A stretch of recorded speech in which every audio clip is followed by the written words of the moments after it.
That famous son of a Delaware auto dealer, Vice President Joe Biden.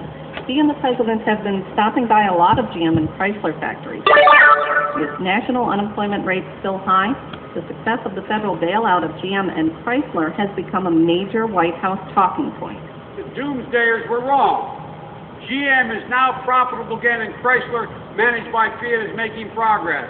Certainly, GM shows signs of recovering. It's making money and has begun the process of getting the government out of the car business with a stock sale later this year. But it appears Chrysler is still struggling. The automaker lost about $370 million so far this year. Still, for Jeep assembly line worker Ricky Allen, success is relative. He still has a job. This time last year, he wasn't sure he would. We've seen a lot more new faces coming in, more people getting hired in that were temporary, part-time jobs that are becoming full-time jobs, and a lot of new faces, and morale's going up quite a bit. Allen helps assemble the new Jeep Wrangler. It's what auto insiders call a refreshed vehicle rather than a complete redesign.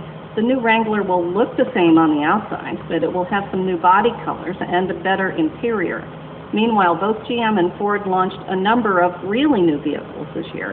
Think the Explorer, the Focus, the Fiesta for Ford, and for GM, the Equinox, the Cruze, and the Bolt.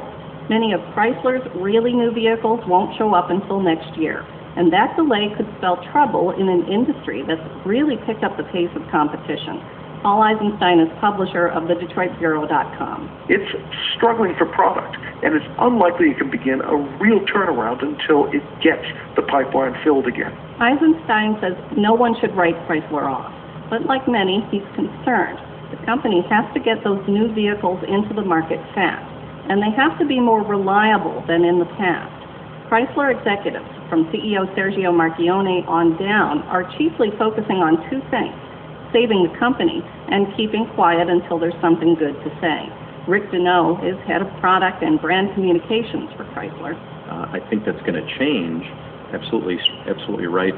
Steadfast, keeping our head down. But now we've got all this great product that's right around the corner that we get to talk about. So we're very excited that time is just about here. The new product will include the Fiat 500, marking the first time a Fiat car has been offered in the U.S. since the early 1980s. But customer loyalty will take the company only so far. Demand remains weak for many of its aging products, vehicles like the Chrysler 300, the Jeep Caliber, and the Dodge Dakota. For his part, Jeep assembly line worker Ricky Allen hopes sales of the new Wrangler will take off. A lot depends on it. Ever since I started here, I've worked here for 25 years, and you always got to fear for your job. And it's still a possibility if people don't buy our products, we don't work. Chrysler owes the U.S. Treasury about $7 billion, and it could take until 2014 to pay off the loan.